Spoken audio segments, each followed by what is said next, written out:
my name is Hannah. It's cold outside today, so I'm back indoors. You can see my beautiful artwork by my daughter when she was, I think, 3. This is entitled Rotting Pumpkin, and then we have some sort of landscape and some abstract something. It's very fun. I've read some very interesting books the past week or so, and I'm excited to talk about them. I also have a little library tour of just what my local library looks like, because I love my local library. It is so cute, and so let's just go start with that. Just got my girls from school and we're going to head to the library. It's a beautiful walk and a nice day, even though it's a little overcast. Almost there. Alright, so up here, this building is our library in an old steam factory. Back in the Industrial Revolution, this is a part of the more industrial side of town where a lot of people lived to work in these new factories that were being made when the city expanded out of the old part of Barcelona. So this now has a public library as well as I think a school on the 2nd level. We're here. This is the floor where you get the kids' books. And where we return our books. So here is the music floor, and then the kids section is over here. Just looking up, it's the original rafters, which is really cool.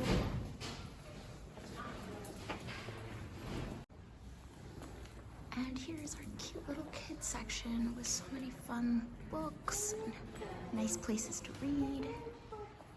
Looking out on the city. Well, we ended up with quite a few.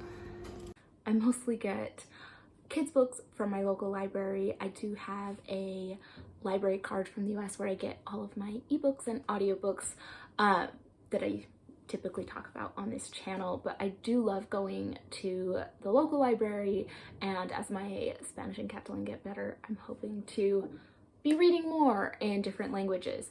But I do just enjoy reading in English, that's what I grew up with.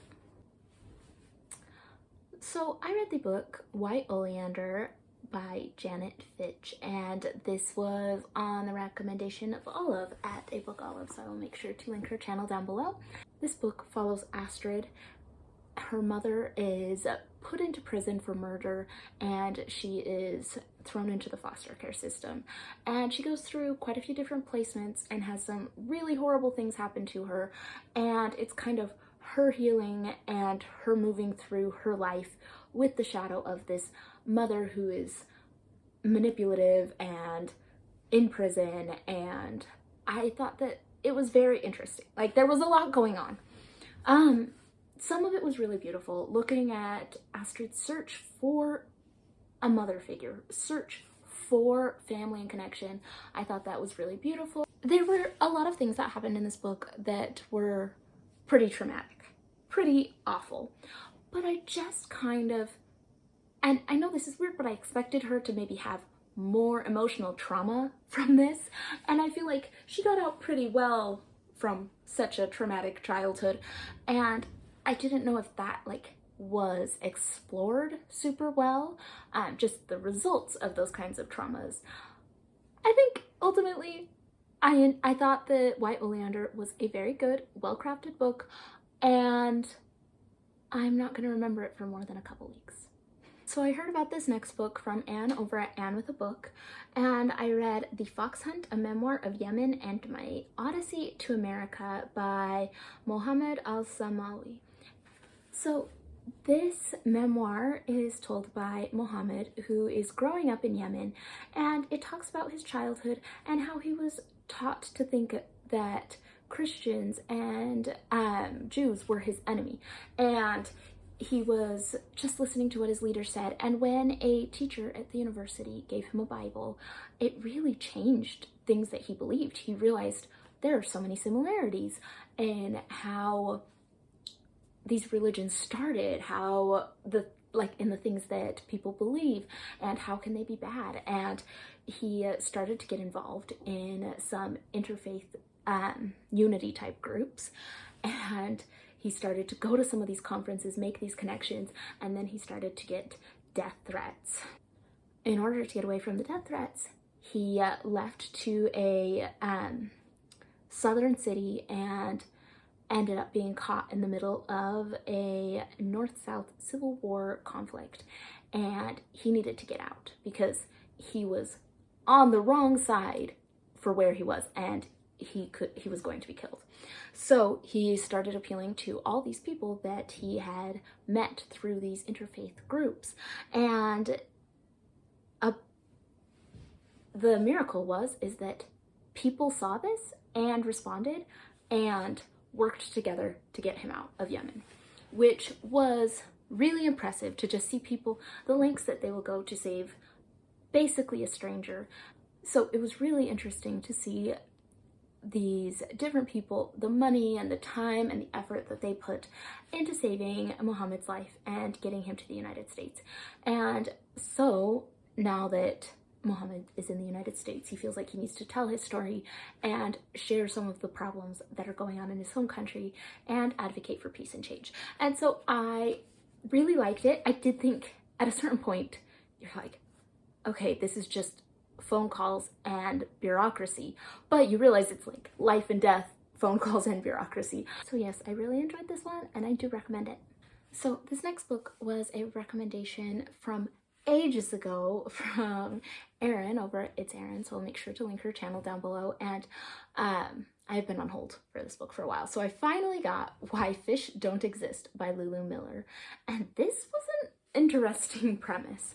So it's told kind of first person, and it's Lulu she's gone through a very difficult breakup, and she's trying to find meaning in her life and understand how people persevere with the meaninglessness of existence. And in doing so, she's taking inspiration from the life of David Starr Jordan. And so this book is half kind of like memoir, thinking about my life kind of book, and half history of this man, David Starr Jordan. And so first off, when you're looking for the meaning of life, don't look for a scientist from the late 1800s. Spoiler alert, they are all like eugenicists. It's just it was a lot of people ended up kind of going along that train. So, take a little caution when jumping into that. So she follows his life, and it's interesting to learn about his life. He was a taxonomist, and he wanted to kind of order things in the natural world, and she was very interested in how he kept going. So he was the first president of Stanford, and during the 1906 San Francisco earthquake, he lost thousands of his discoveries, everything, all the glass jars smashed, and he kept going. And so I thought that was an interesting discussion. She was trying to figure out how this man found order in the world and how he kept going through difficult times, and his philosophy and she also was comparing it to, how she grew up and what her father taught. And I thought that was kind of interesting. This is an NPR reporter who wrote this, and she just had to reconceptualize her life. And I thought that it was interesting from that perspective. It was like two books in one.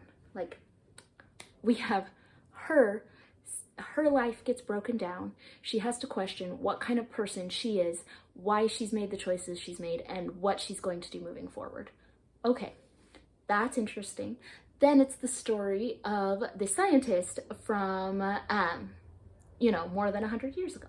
So you get two kind of books, and she's kind of interweaving them. I did like some of the conclusions, just that as humans, we're always getting new information, we're always learning new ways of understanding the world around us and being open to accepting a complete world-shifting event, and what can we do to completely understand the world in a different way. So I thought there were some interesting things on that, but overall it's just kind of a little for me. So thank you for listening to me ramble along about these books. If you have any thoughts on these books, let me know in the comments down below. I would love to hear any recommendations, any thoughts you have on these, and I will be back in a little bit with another book wrap up. So I will see you all on the next one.